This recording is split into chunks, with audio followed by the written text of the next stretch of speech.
Muito boa noite, meus irmãos. Muito boa noite. Estamos entrando aqui na igreja no que nós chamamos de o mês do serviço. Um dos nossos fundamentos, o sétimo fundamento, é que tenham um coração de servo. Algumas pessoas não têm nenhuma consciência de servo. Não tem nenhuma consciência de que ele foi chamado do império das trevas para ser um servo. Muito menos um coração que diz: eis-me aqui, Senhor, eu quero te servir. Esse é o sentido da minha vida. Abra sua Bíblia no livro de Romanos, capítulo 6. E nós vamos ler a partir do versículo 13, a partir do versículo 12.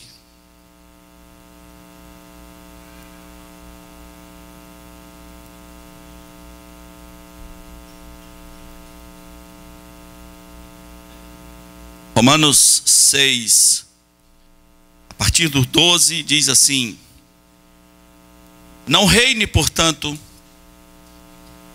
o pecado em vosso corpo mortal, de maneira que obedeçais às suas paixões, nem ofereçais cada um os membros do seu corpo ao pecado como instrumentos de iniquidade, mas oferecei-vos a Deus como ressurreto dentre os mortos, e os vossos membros a Deus como instrumentos de justiça.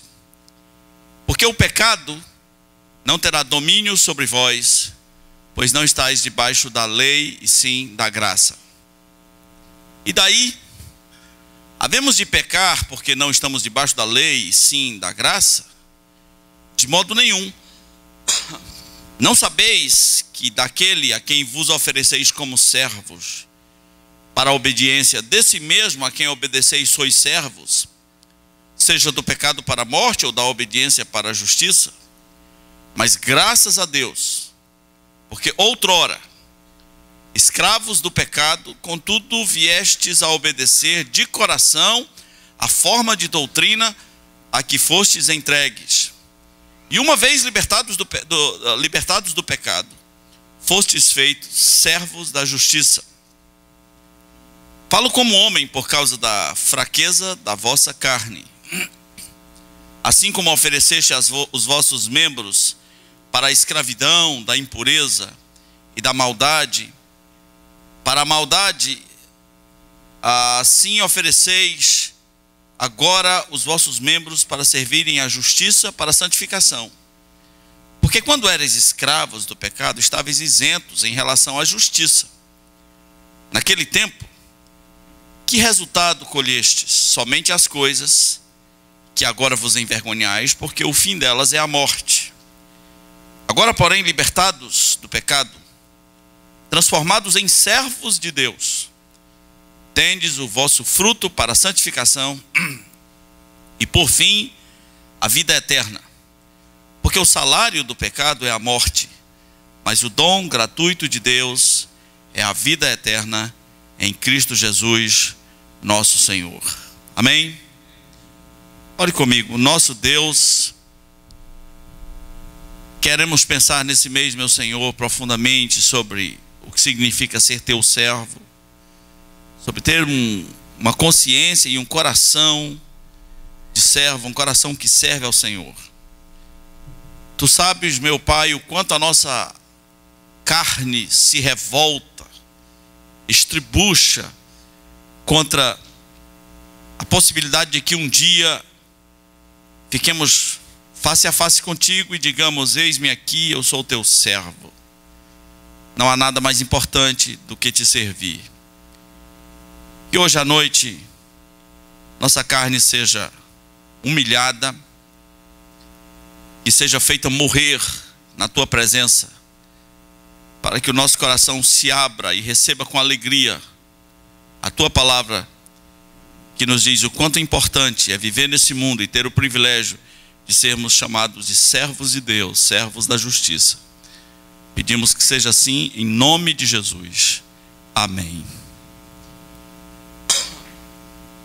Um dia, um homem, um velhinho chamado Simeão, estava bem avançado nos seus dias e prestes a morrer. E ele viu Jesus, ele viu o bebê Jesus. Ele pegou esse bebê no braço, ele levantou, ele disse: os meus olhos viram a salvação do Senhor, eu já posso morrer em paz.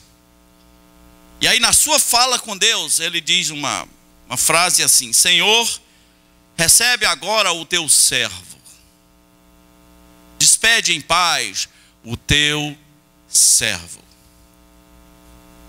Meu irmão, minha irmã, quantas pessoas você acha que na sua velhice e prestes a morrer vão fazer livremente essa oração dizendo: Senhor, recebe agora o teu servo? Um dia alguém escreveu um salmo e disse assim: Senhor, eu sou teu servo. E o sujeito não tinha como enganar a Deus. Não é possível enganar a Deus. Deus sabe quem você é. A pessoa disse: Senhor, eu sou teu servo. E de quebra ele disse: eu sou teu servo, filho da tua serva. Estava com muita moral, né? Até a mãe também era serva de Deus. Eu tive uma experiência engraçada e triste na minha vida. E numa reunião de oração, havia uma moça que tinha um namorado muito nocego, mas bem nocego, bem faca torta, como se diz lá no Nordeste. E ela começou a orar por aquele rapaz que eu vou chamar de Robertão. E no coração dela, ela queria dizer assim: Senhor, abençoa o Robertão, teu servo. Era isso que ela ia dizer. Mas ela começou a orar e disse assim: Senhor, abençoe o Robertão, abençoe o Robertão, Senhor. Você tem namorada? Será que ela tem coragem de dizer na presença de Deus: abençoe, Senhor, o fulano de tal, teu servo. Ele é teu servo, tu sabes. Sabes que ele é teu servo mesmo. Ele é teu servo de verdade. Você tem namorado? Será que seu namorado chega diante de Deus e diz: Senhor, abençoe a Robertona, tu sabe que ela é tua serva, ela é uma moça de Deus, ela é de Deus mesmo, abençoe ela. Meus irmãos, nós às vezes na vida cristã esquecemos de um dos elementos que fazem parte da nossa essência como filhos de Deus, que é ter um coração de servo. O Espírito Santo escolheu, na língua original da Bíblia, uma palavra muito forte, pelo menos a principal delas, uma palavra muito forte para designar um servo. É a mesma palavra que em alguns lugares designa o escravo. É a mesma coisa. Talvez a nossa mente se bloqueie, porque quando a gente fala de escravidão, a gente pensa em um negro no tronco, né, sem camisa, levando as chicotadas. Talvez essa é a ideia de escravidão brasileira. Na Bíblia não era necessariamente assim, pelo contrário, quem ferisse o escravo seria punido. Havia leis de proteção para o escravo, para o servo. Mas um servo, alguém que ia dedicar a sua vida a serviço de uma outra pessoa, que ele chamava de Senhor, esse servo, ele não pode escolher outra rotina. Ele tem apenas uma rotina. Ele não poderia acordar e dizer assim: hoje eu não quero ser servo não. Não é? Hoje eu não estou afim de ser servo. E por quê? Porque eu não sei, não estou me sentindo muito servo. Ele não tinha essa opção. Ele acordava servo, ele dormia servo. Todos os dias era assim, a sua mente estava focalizada nisso. ele queria servir aquele senhor. No nosso relacionamento com Deus, às vezes não há uma rotina de ser servo. Existem períodos em que você podia até ser dito, olha, é um servo de Deus. Existem outros períodos que nem tanto. Não estou afim, não estou dando um tempo. Como se nossa relação com Deus fosse um namorico, uma paquera, uma ficada espiritual. Eu não estou muito afim de servir. Agora, deixa eu lhe dizer uma coisa. Preste bem atenção. O texto que nós lemos, antes de falar de serviço, ele focaliza muito a questão de você ser servo de Deus diante do pecado. De quando o pecado bater a porta, você dizer, peraí, eu sou um servo de Deus.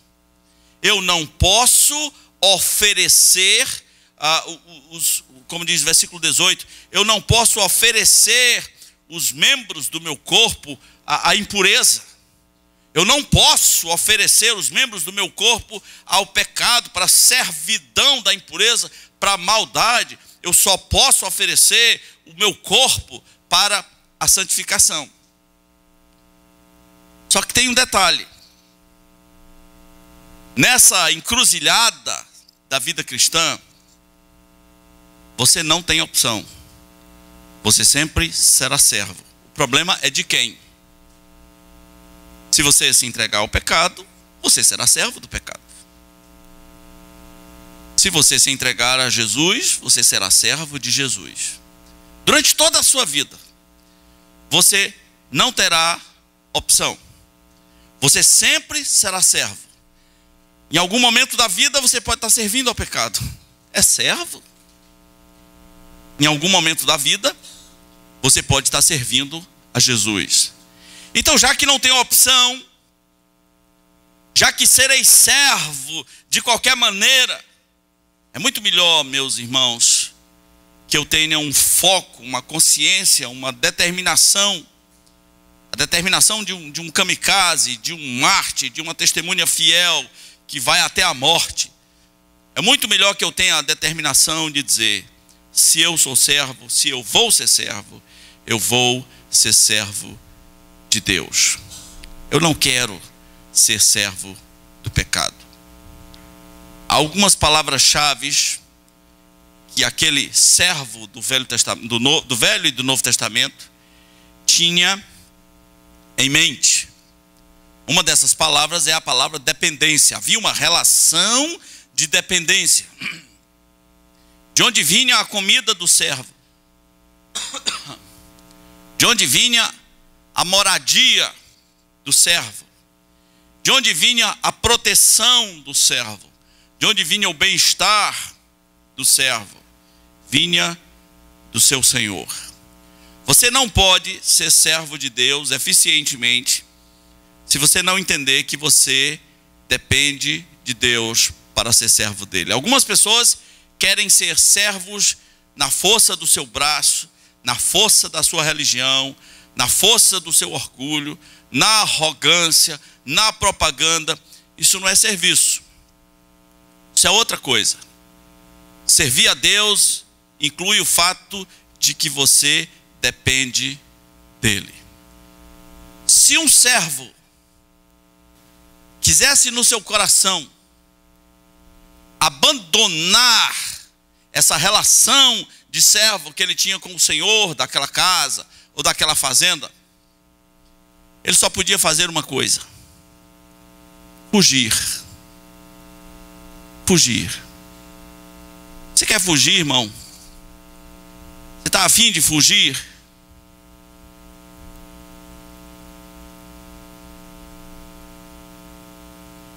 Você anda namorando com o mundo, está doido para se perder, não é? Quer fugir, quer correr. É isso que acontece quando o serviço a Deus, como se oferecer a Deus como servo, não é uma prioridade. Você acaba querendo fugir. O contrário também é verdadeiro.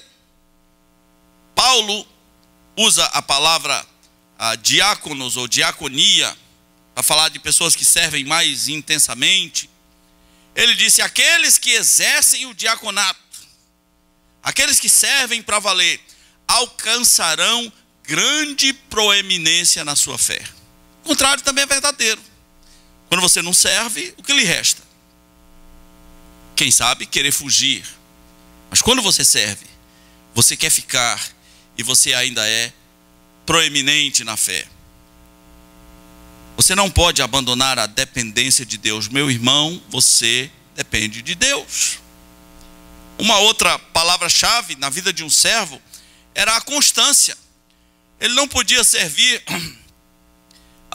de manhã e de tarde e dizer: não, cansei, eu vou navegar no WhatsApp. Hoje, algumas pessoas estão enfrentando grande dificuldade para ter uma empregada doméstica, especialmente se ela é novinha, né? Porque ela começa ali fazendo o serviço, vai fazendo, e tem uma hora que ela quer navegar.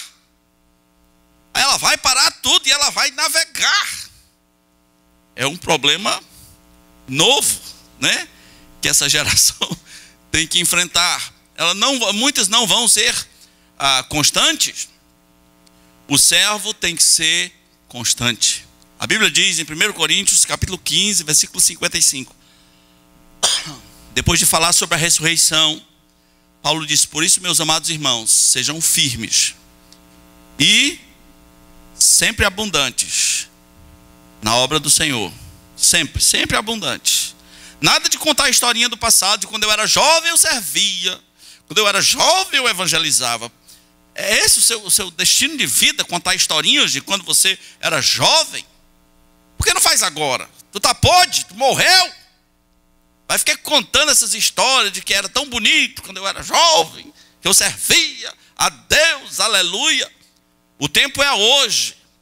Sede firmes e sempre abundantes na obra do Senhor, sabendo que no Senhor o vosso trabalho não é vão. Constância. Constância é uma mulher com quem você precisa ter um caso. Algumas pessoas são muito inconstantes. Muito. Tudo que começam não terminam. Começa um curso novo. Agora estou num curso. Ei, estou no Pronatec, né? Vai dar certo agora. 2 semanas depois, começou a faculdade, né? Começou o pré-ENEM. Pode começar qualquer coisa, não termina, porque não tem o quê? Não tem constância. Não tem o quê? Se todo mundo diz que você é inconstante, provavelmente você seja. Na igreja, às vezes, tem muita gente inconstante. Os ministérios não podem contar com os inconstantes, porque é assim que eles são, é a sua natureza. Precisam de conversão. No serviço, constância é uma palavra-chave. Talvez você não tenha constância nem para congregar. Você não consegue vir 2 cultos seguidos, meu Deus. Como é que você vai ter constância em servir? Você é constante. Constância é uma palavra-chave na vida do servo. Uma outra palavra-chave é eficiência. Eficiência no último grau, porque algumas pessoas querem fazer as coisas, mas meu Deus, como são relapsos, como são relaxados, como são negligentes, imprudentes, preguiçosos, como servem mal. Eu tenho uma má notícia. A Bíblia diz: maldito o que faz a obra do Senhor relaxadamente. Uau! Isso é duro, não é não? Maldito o que faz a obra do Senhor relaxadamente. Talvez isso explique tanta coisa. Talvez isso seja a raiz de tanta coisa. Sabe o que Jesus disse sobre eficiência? Ele disse assim: olha, vocês, depois de terem obedecido tudo,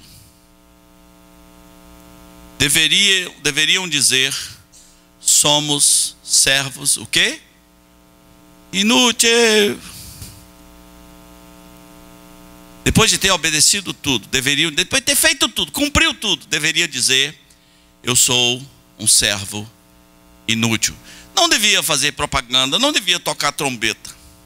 Isso é eficiência, você obedecer tudo e dizer: eu não fiz muita coisa.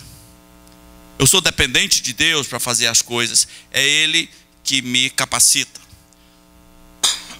Agora, algumas vezes, a Bíblia, aqui no texto que nós lemos, usa a palavra oferecer. Oferecer.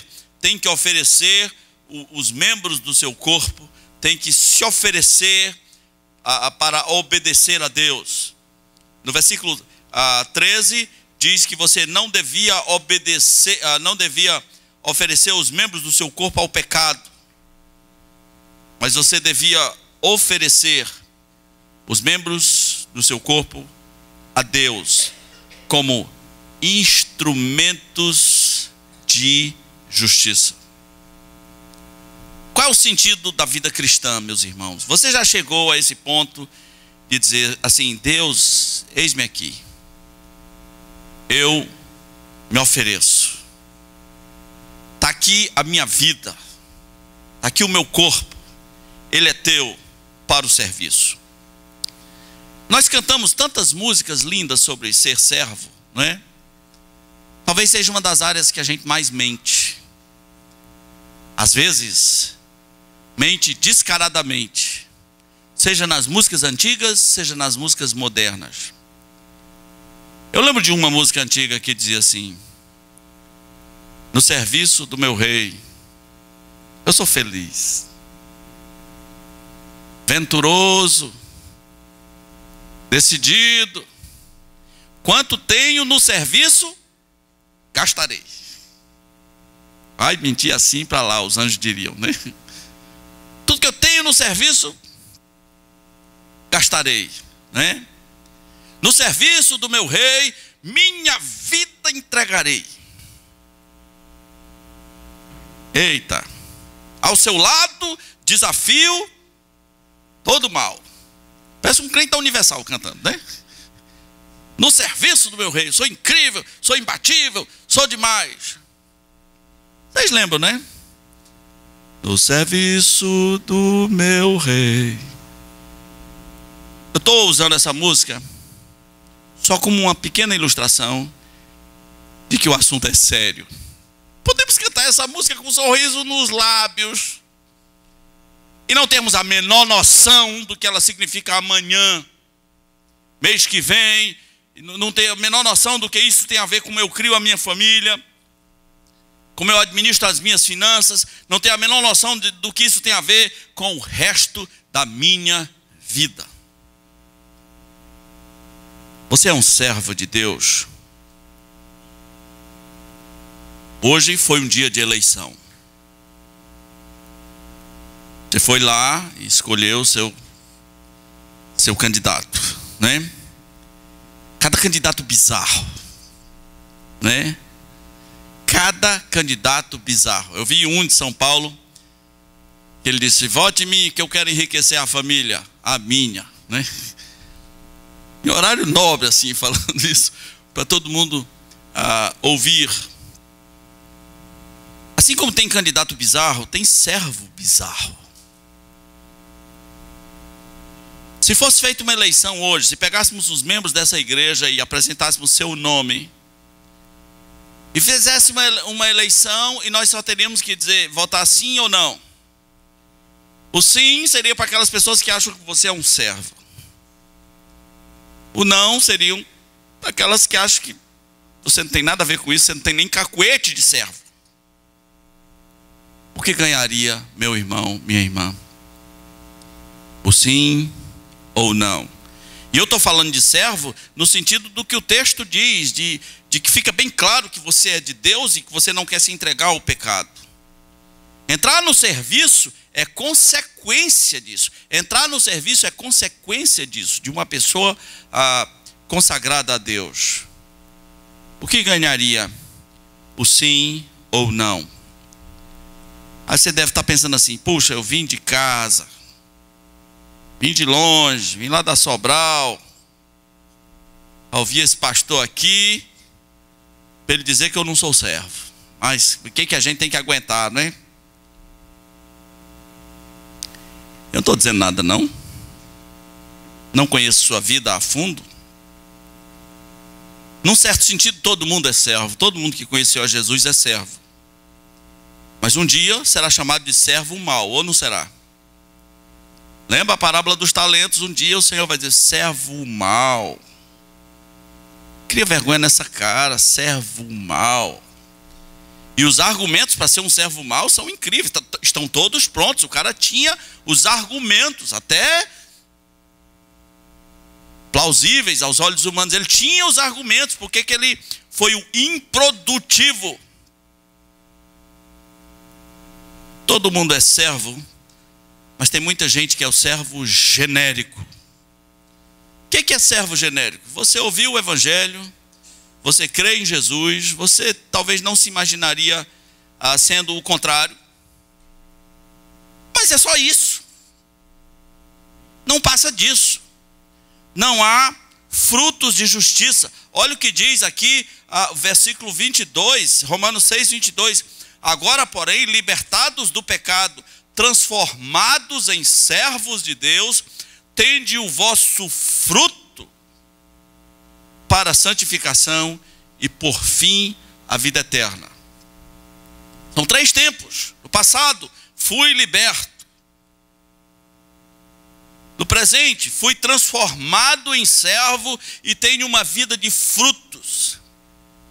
No futuro, a vida eterna. Para muita gente é só o futuro, é a vida eterna. E eu estou aqui esperando a morte chegar. O que Deus vai fazer com um servo genérico? Genérico tem nem marca, né? É genérico. O que Deus vai fazer com o servo genérico? Isso não é comigo. Nem cabe a mim hoje falar sobre coisas que eu acho que vão acontecer. Isso é com Deus. Isso é com você e Deus. Como é que as pessoas são feitas servos no contexto da Escritura? Quando eu estudei o livro de Filipenses com o Dr. Russell Shedd, ele me falou de 3 maneiras. Hoje eu penso em 6. As pessoas eram feitos servos por uma aliança. Nós seremos teus servos. Fazia uma aliança de servir. As pessoas eram feitas servos também por dívida, sabia disso? Você devia tanto que virava escravo. Não tinha com quem pagar, e como vai pagar? Trabalhando para mim. Vai virar meu escravo. Ainda bem que essa lei passou, né? Que não rola mais, né? Porque senão algumas pessoas estariam em maus lençóis. Outros eram escravos de nascimento. Escravo, filhos de escravos. Não tinha um ventre livre nesse tempo.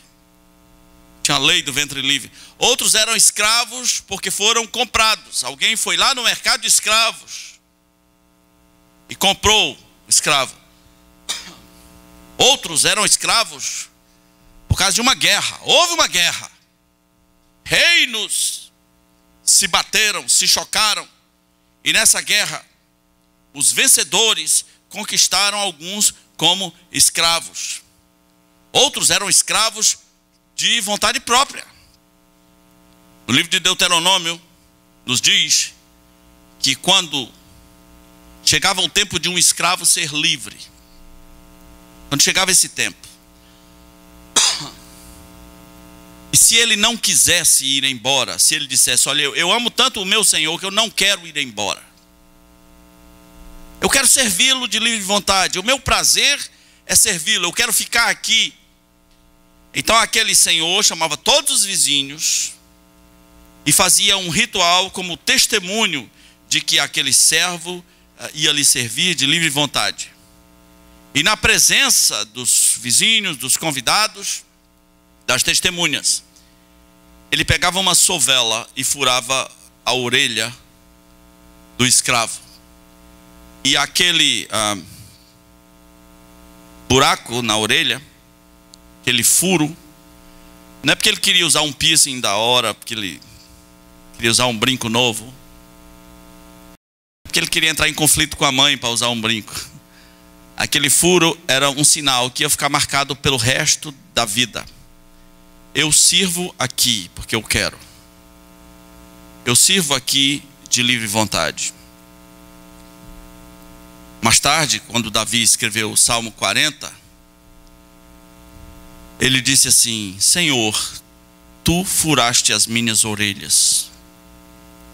Tu furaste as minhas orelhas. Talvez a sua versão diga: tu abriste os meus ouvidos. Quando ele diz: Senhor, tu furaste as minhas orelhas, é como se ele estivesse dizendo assim: Senhor, eu te sirvo porque eu quero. Eu quero ser teu servo. Eu fiz o ritual. Foi lá no meu quarto. Foi algum dia em que eu resolvi, não tem volta, quero consagrar minha vida ao serviço do Senhor. Nesse sentido, meus irmãos, a pergunta é: o Senhor já furou a sua orelha? Você já está marcado como um servo de Deus? Porque de todas essas maneiras que eu falei aqui, todas fazem parte da nossa vida.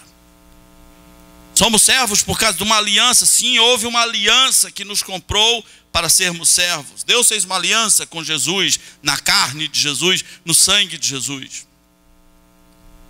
Falamos aqui de uma dívida. Sim, tinha uma dívida pesada.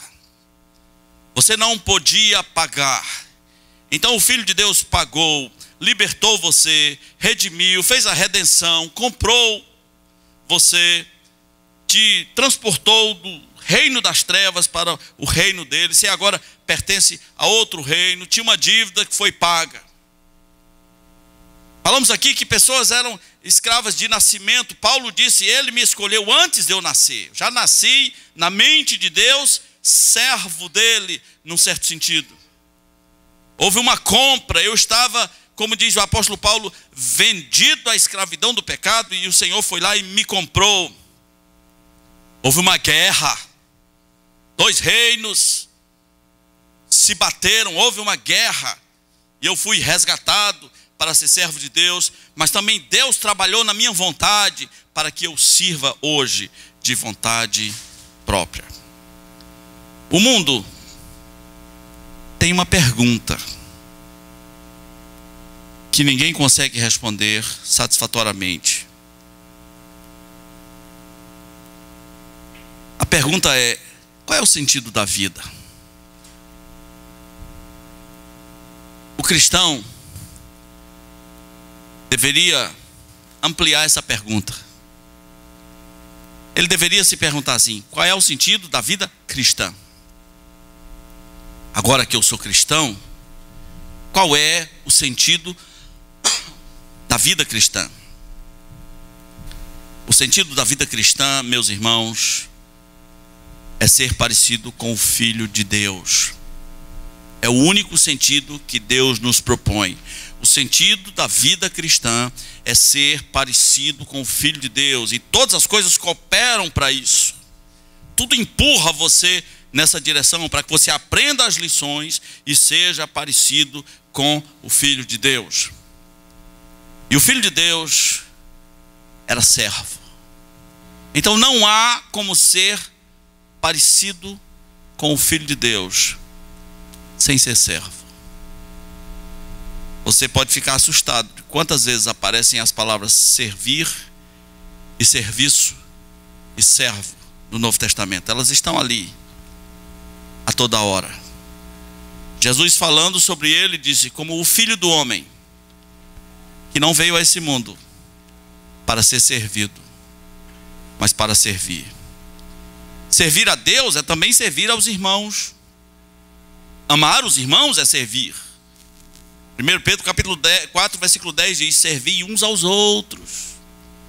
Mas antes vinha falando de amor, de ser aperfeiçoado em amor, e agora diz, servindo uns aos outros, cada um conforme o dom que recebeu.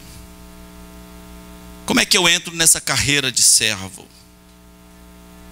Primeiro, eu espero que você já tenha entregado sua vida para Jesus. E você já tenha dito, eu sou um pecador miserável. Eu sou perdido. Eu desagrado a Deus e muito, e eu não tenho como pagar isso. E eu reconheço que em Jesus Cristo minha conta está paga, e eu entrego minha vida para Jesus. Eu espero que você já tenha feito isso. Se você não fez isso, faça hoje à noite. Mas eu espero também que você não tenha estagnado, parado, sem fruto de justiça. Foi só isso, foi só um reconhecimento do poder, do peso do Evangelho, da verdade do Evangelho, mas não saiu muita coisa daí. Não produziu muita coisa, não veio nada. Ainda não apareceram os frutos significativos. Você ainda não é significativo na obra de Deus. E se você está assim, meu irmão, não sei quantos anos você tem na sua caminhada cristã, você está em pecado. Está em pecado. Você não vai poder fazer a oração de Ananias quando tiver para morrer. Ah, Senhor, recebe o teu servo. Que servo? Servo genérico. Servo mau. Que servo que nada. Eu espero que você se arrependa disso. E que entenda que chegou o momento. Está na hora de servir. Uma igreja não é uma comunidade de bacanas fazendo exigências. Uma igreja não é uma plateia dizendo, ah, eu gostei, eu não gostei. Uma igreja não é um teatro. Uma igreja é uma comunidade de servos. Se você não servir, você vai querer fugir. Então está na hora de oferecer os membros do teu corpo a Deus para o serviço. Vamos orar. Nosso Deus, te agradecemos pela tua palavra que nos desafia, que conta a nossa história, que nos diz que um dia nós servíamos ao pecado. Quanta rapidez nós tínhamos, quanta disposição nós tínhamos para servir ao pecado. Quantas vezes fizemos coisas das quais nos envergonhamos. E agora que conhecemos a Ti, que fomos libertos para sermos transformados em servos, não temos a mesma rapidez, não temos a mesma determinação para Te servir. E eu quero Te pedir, meu Senhor, que Tu provoques no nosso meio um avivamento de serviço, de homens e mulheres que digam ao Senhor, esse é o sentido da minha vida, eu não quero mais do que isso. Eu gostaria de morrer e que fosse escrito na minha lápide, ele foi um servo de Deus, ela foi uma serva de Deus. Que esse seja o maior título que nós almejemos em nossas vidas. Simplesmente servos teus. Pedimos que faça isso, Senhor, em nome de Jesus. Amém.